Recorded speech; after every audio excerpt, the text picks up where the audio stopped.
I hope that you're well, and I also hope that you are having a good day so far.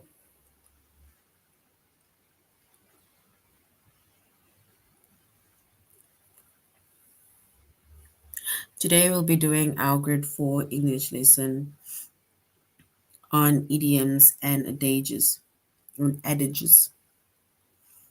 right?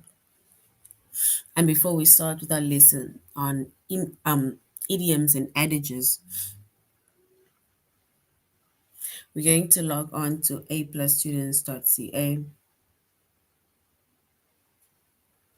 Once you've logged on to aplusstudents.ca with our username as well as our password,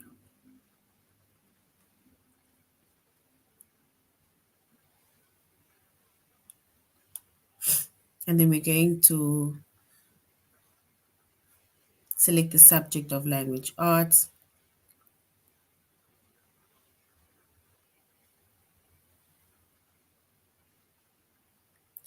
grade 4,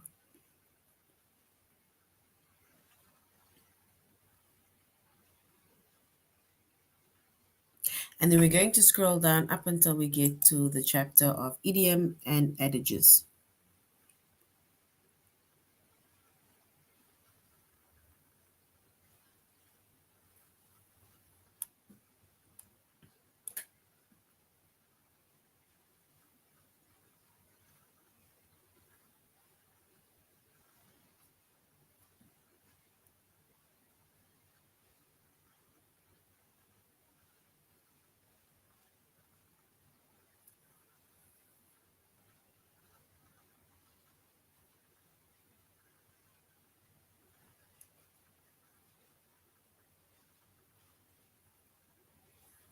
All right. So our chapter is idioms and adages. Our subject is English, which is language arts.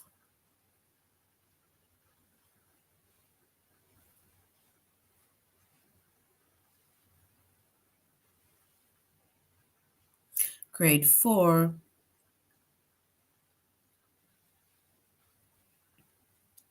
and the lessons that we are going to be focusing on under the chapter of idioms and adages is to determine the meaning of idioms from the text and to identify the meaning of idioms and adages.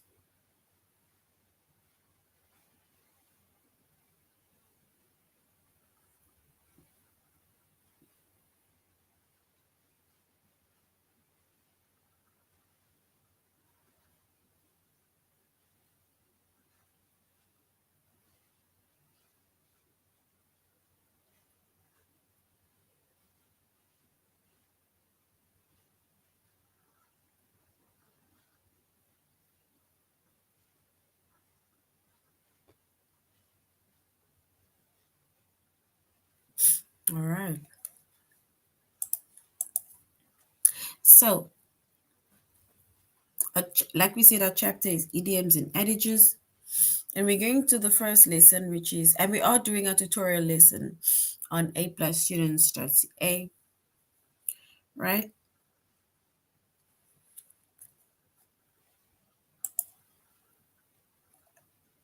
All right. So when it comes to idioms and adages, an idiom is a phrase that means something different than what the words in the phrase mean on its own, right? So you should not directly translate what the idiom means, right? Because it means something different than what the words in the phrase actually mean. So we will find out about a few examples of idioms, right? And then we will also see how it's almost like the meaning changes of what it actually means because we haven't really, you don't directly translate it from what the words actually mean.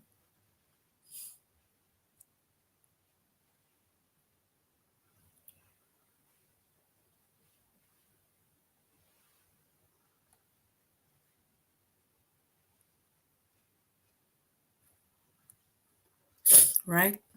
And if we look at the one example says under the weather, right? It does not mean that it is raining and I'm standing under the weather. No, under the weather does not mean that, because under the weather is an idiom. So the words under the weather, or the phrase under the weather, it's an idiom, right? And like we said, it means something different than what the words under the weather actually mean. So, like, if you are saying that I am a bit under the weather, right? Or I'm feeling under the weather, and then it means that you're not feeling well. Like, for example, currently let's say I have the flu. So, which means that I don't even have to say that, look here, I'm having the flu. All I can say is I can't go anywhere because I am feeling a bit under the weather, right? So, if you say I'm feeling a bit under the weather, then the next person will know that it actually means that you are not feeling so well, right? You are maybe ill, you have the flu, whatever you are experiencing or feeling, right? If you're just not feeling well, then you can say that you are under the weather. But it does not directly translate under the weather as in going to stand under the rain when it's windy. No, right? Does not mean a direct translation. So once again, idioms, right? Or an idiom is a phrase that means something different than what the words in the phrase actually mean on its own. And we made an example of under the weather. Because under the weather is an idiom. And it's nothing to do with standing under the weather. Right? So under the weather it means that someone isn't feeling well. Right? So you're not feeling well, so I can say that I am under the weather. And here is an example of a sentence of under the weather where we can say Sally stayed home because she's feeling under the weather.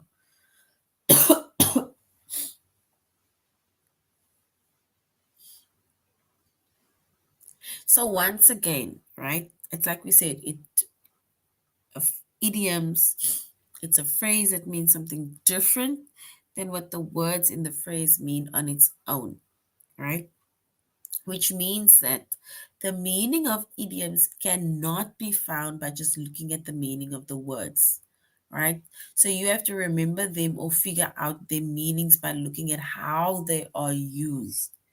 And that is why I'm saying when it comes to under the weather, we cannot directly translate it by saying I under the weather, as in standing under the rain, standing under the weather. No, it's got nothing to do with weather, right? So when it comes to idioms, it's either you're gonna have to remember them or you're gonna have to figure out some form of meaning by looking at how they are used within a sentence, how they're used within a text, right? But you cannot directly translate it, right? So, and you cannot just find the meaning by looking at the words and directly translating it. All right.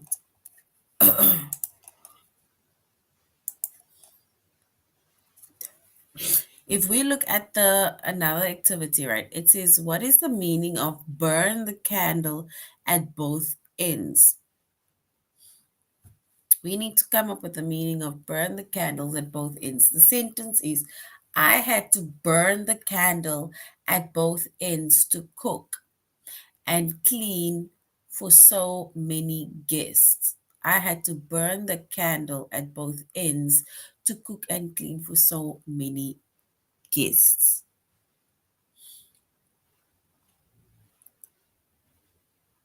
So, in order for us to firstly figure out the meaning of burn the candle at both ends, we need to see the context in which or how the sentence is written, right? In order for us to try and figure out the meaning. But the meaning of the word to burn the candle at both ends, it means to do too much work. It's like you're overworking yourself, right? So which means that this person worked very hard. They literally overworked themselves. They did too much work, by cooking and cleaning for the guests.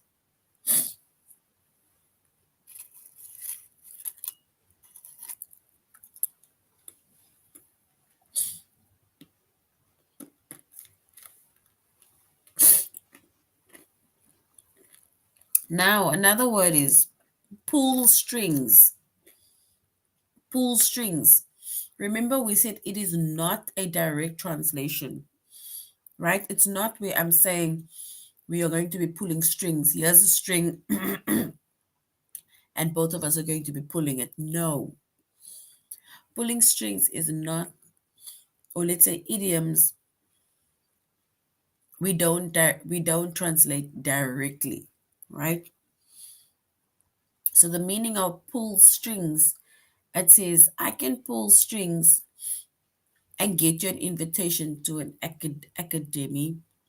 academy award. Sorry, so I can pull strings and get you an invitation to an academy awards, to the academy awards. So which means that if somebody says I can pull strings for you, like nod nod or nudge nudge, right? It means to ask a favor in order for you to make something happen. So pulling strings is like, it's like doing a favor for someone. It's like going the back door route, right?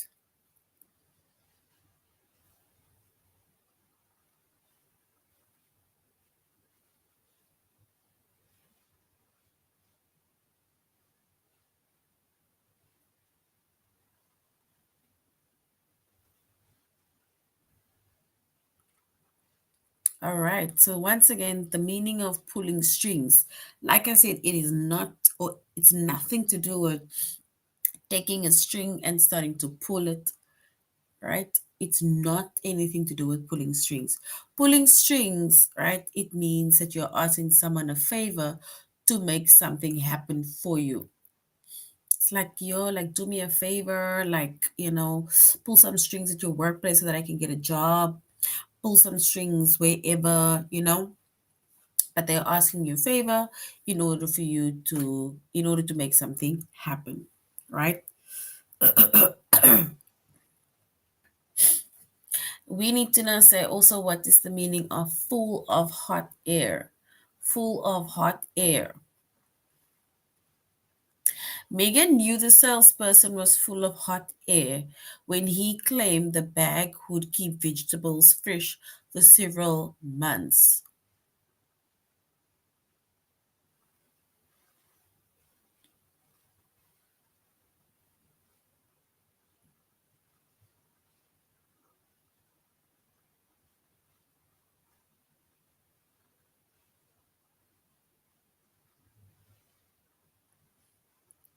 All right, so if we say full of hot air, remember if we use the word full of hot air, it is not anything to do with our bodies being full of hot air, right? No, it is not a direct translation, right?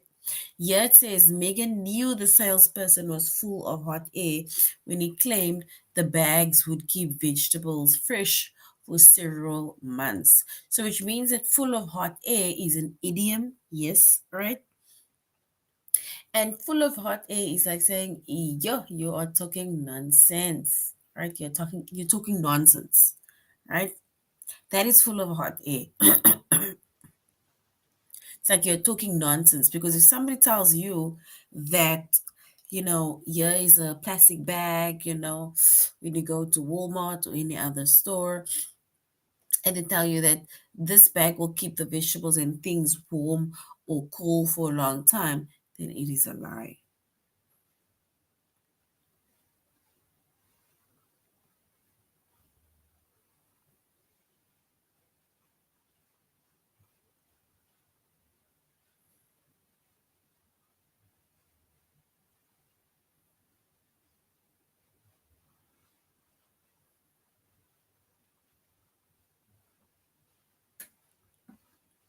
All right.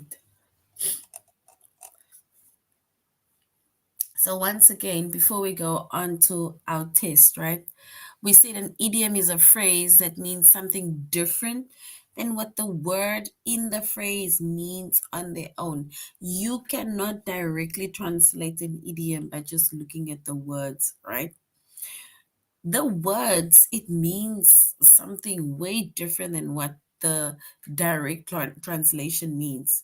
So when it comes to idioms, right, the idioms, it just cannot be found by looking at the meaning of each one. So you're going to have to either remember the idioms or you're going to have to figure out the meanings by just looking at how they are used within a sentence, right?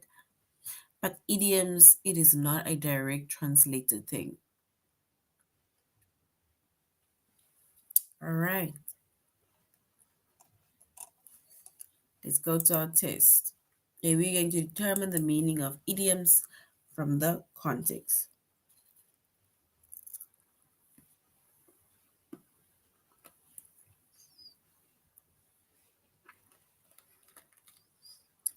We now need to say what is the meaning of climb the walls. It says, while waiting all day for an important call, the halls were climbing the walls. Like the hallway were climbing the walls.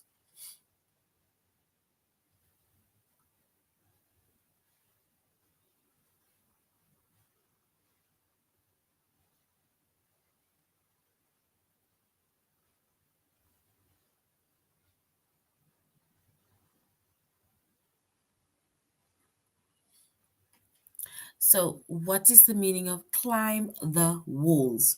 So, if you don't know, let's say, for example, the meaning of the word, and it may seem a bit complicated, then we can look at the sentence or the context in which the sentence is being used, right?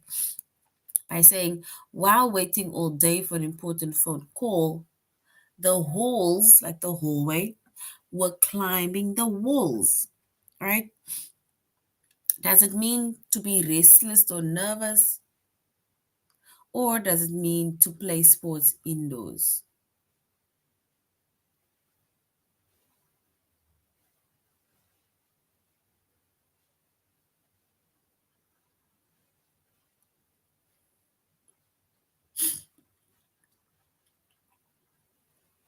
All right, then if we choose the correct one, we can choose the first option. And the first one is correct. So it is to be restless or it's to be nervous, right? That is to climb the walls. What is the meaning of below the belt? Does it mean it is sitting under the belt? Below the belt, right? Remember, it's not directly translated. So below the belt, Susan felt Luther's teasing was really below the belt, and she couldn't help but cry.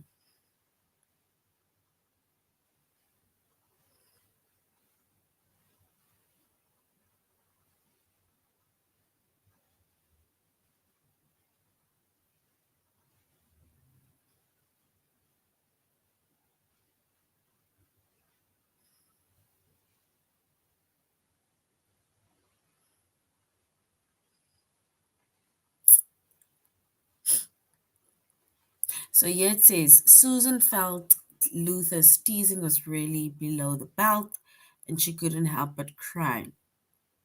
Does it mean the seat of someone's pants, like it's below the belt, or it is unfair and overly mean that it's below the belt? Unfair and overly mean, or is it the seat of someone's pants, like it is under the belt? Which one does it mean?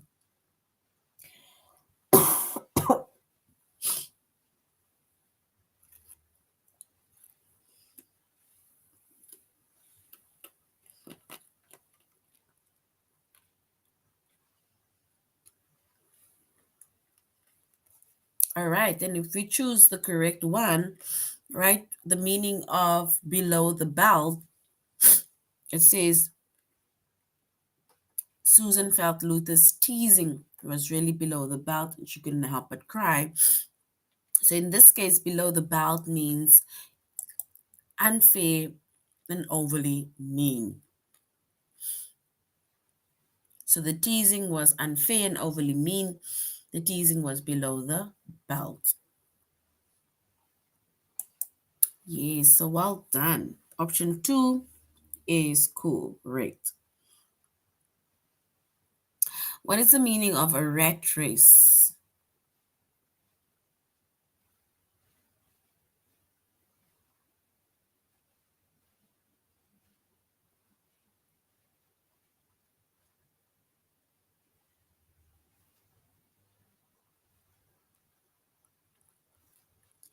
All right, so a rat race. So it says Mr. Montgomery decided to leave the rat race by quitting the job he disliked.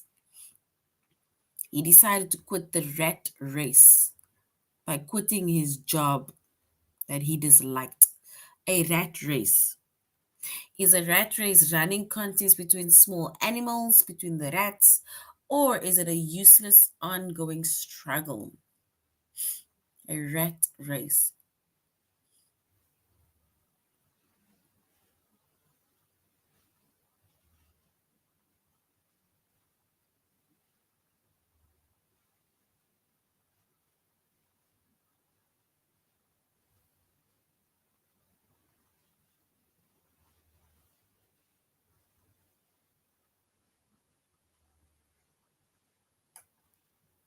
All right.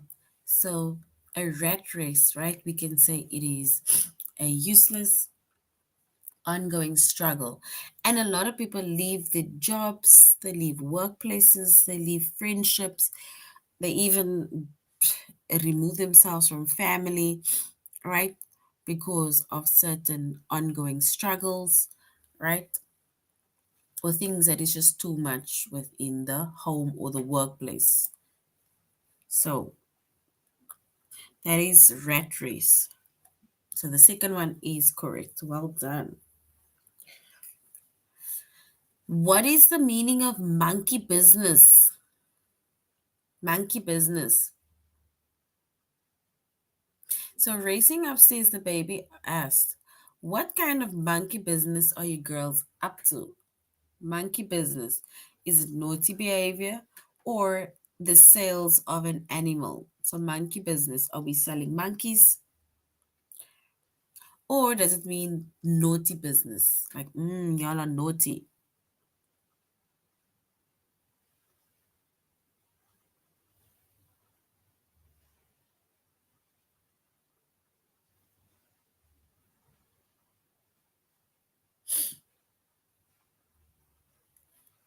So what is the meaning of monkey business?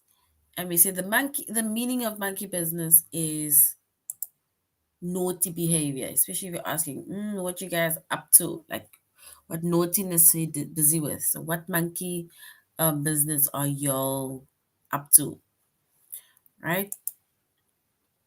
So monkey business is correct. All right, what is the meaning of back to square one? Does it mean that we have a square and we're going all the way back to the first square, which is the number one square?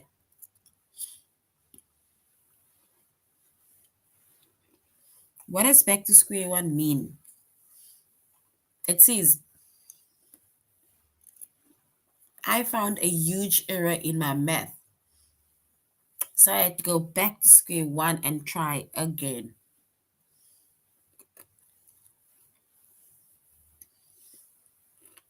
So back to square one is like when you're starting again, right? So I found a huge error in my math, so I had to go back to square one and try again. So which means that it is to the beginning again. So to the beginning again.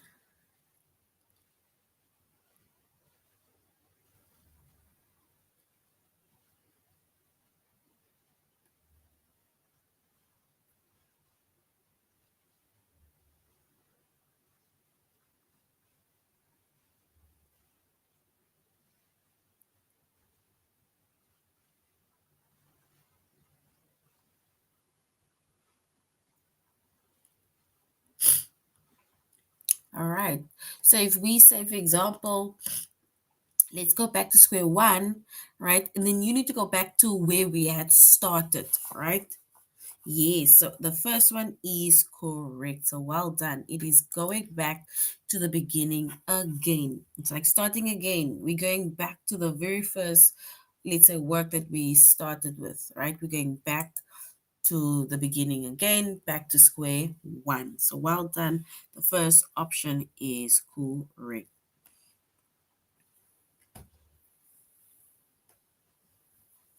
What is the meaning of high and dry? Usually they will say like he's sitting high and dry at home. So after her roommate moved out suddenly, Dory was left high and dry, paying all the rent by herself. Is high and dry like we're nagging someone all the time? Or high and dry without help?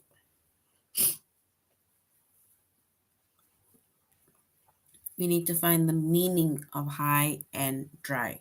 So after her roommate moved out suddenly, Dory was left high and dry, paying all the rent by herself. Is that nagging someone or helping or without help?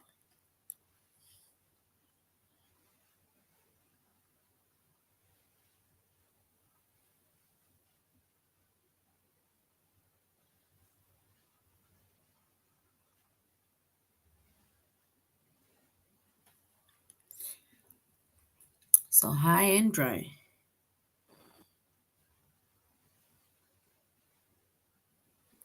All right, so if we going to choose high and dry, then we're gonna say someone is sitting without help, right?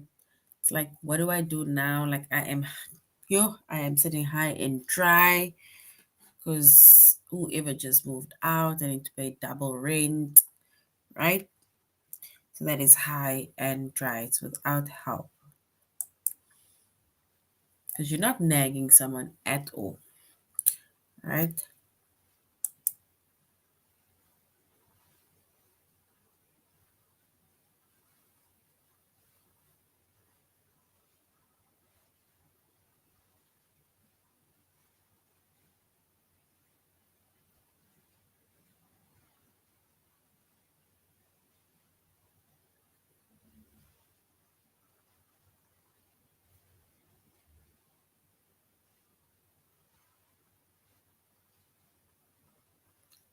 All right, so we're going to the second lesson, which is idioms and adages, right? So we said the rat race. We already chose the rat race in our previous sentence, right? In our previous lesson. Now they're asking us again, what is the meaning of a rat race? Is it useless or is it an ongoing struggle? A rat race.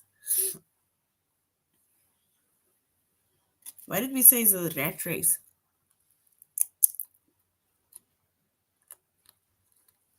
Is it a useless thing or an ongoing struggle?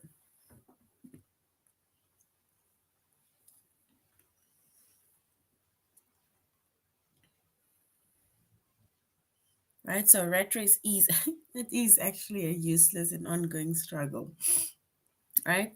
And we said back to square one is going back to the beginning, right? But now we have another word, right? It means on the back burner. So what's the meaning of on the back burner, right?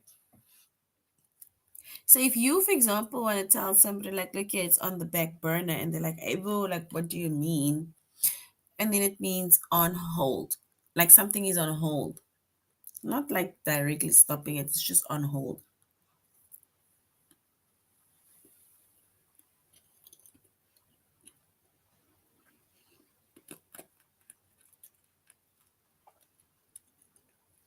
So it's on hold, which means that it is on the back burner. And once again, you can see that these words are not directly translated, right? It is not directly translated. We're not getting on the back of any burner. We're not putting the burner on our back, for example. So on the back burner is an idiom, and it means on hold. To put something on hold or to keep something on hold, right? That's on the back burner.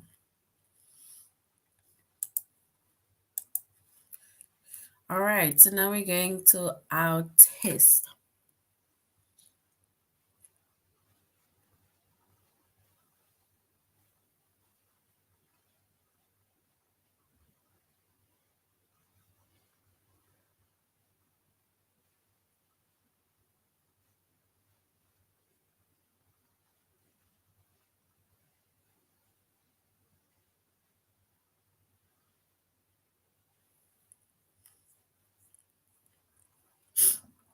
So what is the meaning of don't put the cart before the horse? Does it mean that I shouldn't put the cart in front of the horse? Has it something to do with the cart? Does it have something to do with the horse? Right? So what is the meaning of don't put the cart before the horse? Does it mean to work or study hard, or to slow down and do things in the right order? Does it mean to work or study hard, or to slow down and do things in the right order?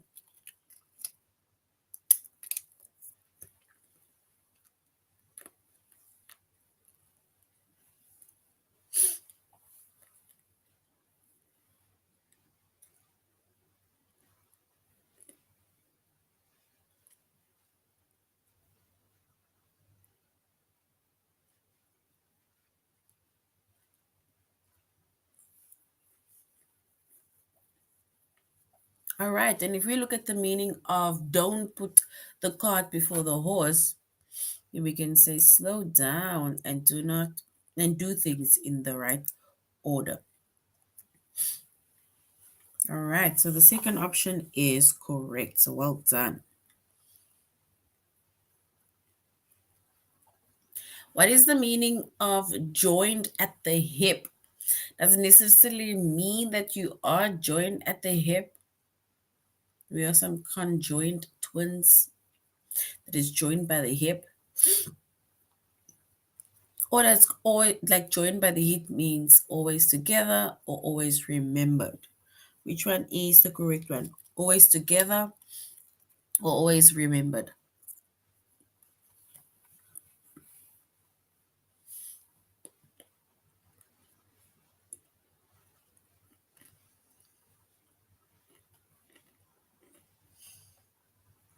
All right, then if we choose the correct word, we will say they are always together. They are joined at the hip. They're always together.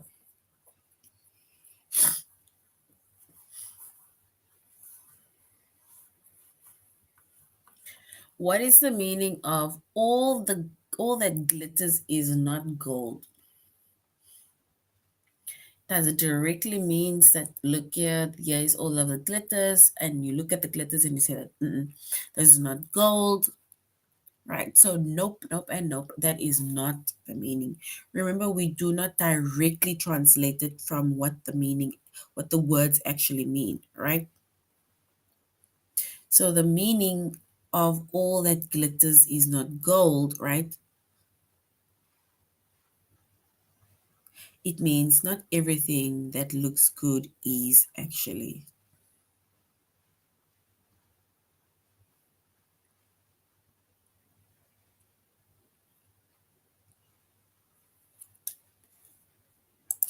Let's choose the first one. The first and the second one is like similar.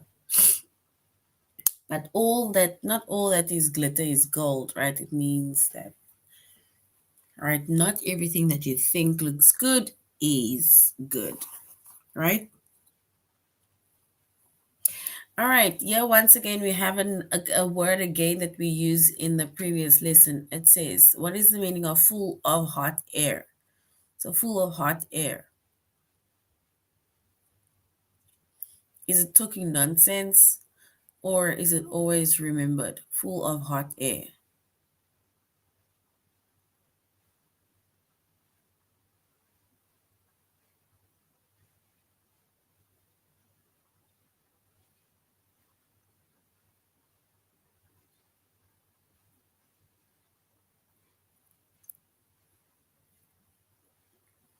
All right, so meaning of full of hot air. We mentioned this earlier on where we said full of hot air.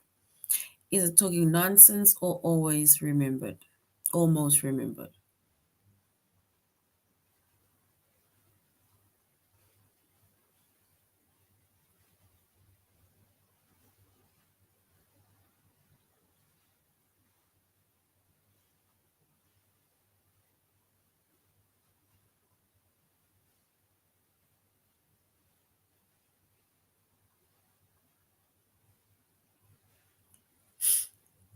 All right, so the full of hot air, right? We can say it is someone talking nonsense, right? So you're talking nonsense. Like, how do you mean?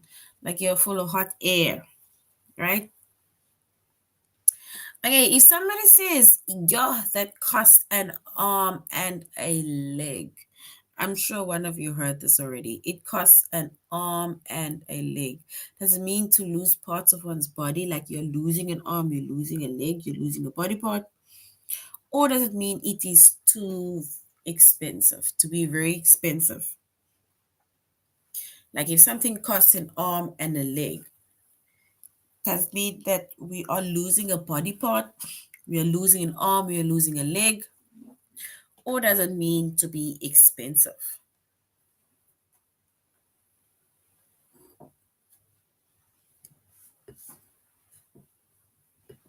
All right. And if we choose the correct one, and then we can say, if somebody says, wow, this thing costs an arm and it costs a leg. So if it costs an arm and leg, then it means that it is too expensive. It's like walking into a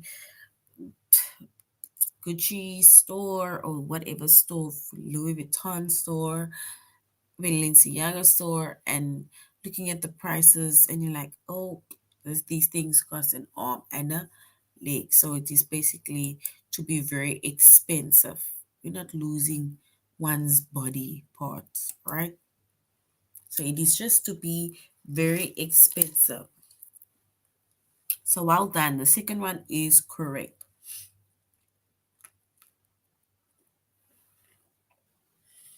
What is the meaning of head over heels? Does it mean my head, I need to put over my heels? Head over heels. And remember, we said it is not directly translated.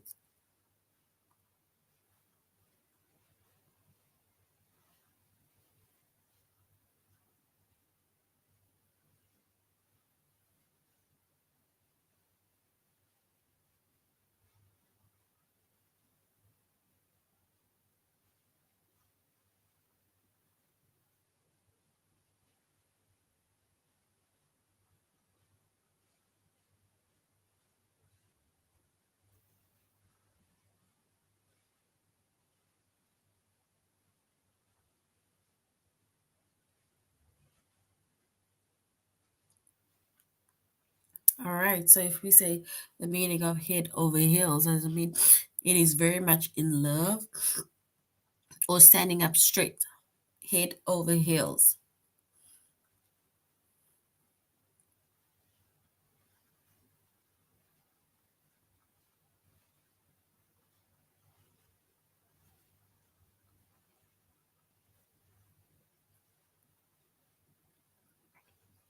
So the meaning of head over heels. So if you, for example, say like I am head over heels for your friend, right? And then you can just say I'm very much in love with whoever, right? That is head over heels. So well done. That is correct. Just two more questions and then we are done for today. All right. So face the music. What does it mean to face the music? Does it mean that we're going to the music and we're going to face this music? Or face the music? Is it to accept unpleasant results of one's action or to turn to better hear a speaker or sound? Face the music.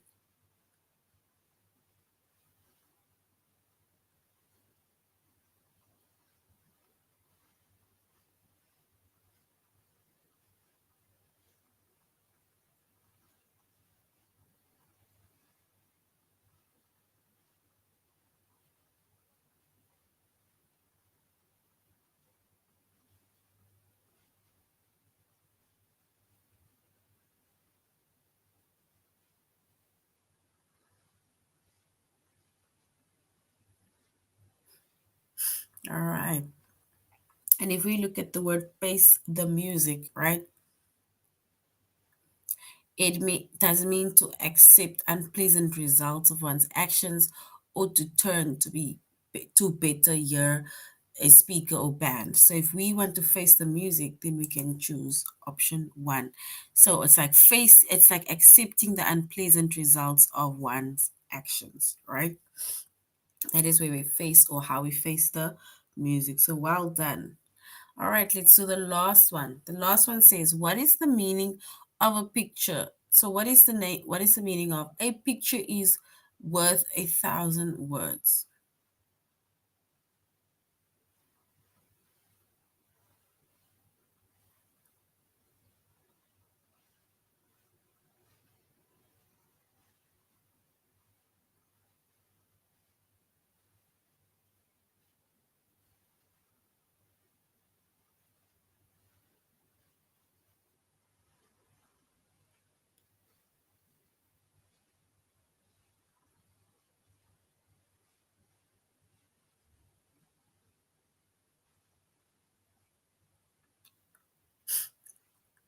All right. So, if it says what is the meaning of a picture is worth 1,000 words? Does it mean that we will get 1,000 words when we upload our picture? The first one says images can often say more than language can, or it is easy to forget someone who is just not around. So when we say a picture can tell a picture's worth 1,000 words, then it means that these images can often say more than just the actual language, right? Because if you look at the picture, then you can literally you feel sometimes sadness, you feel happiness, right? Anything depending on when or what the event was about. All right, so well done. And option one is also correct.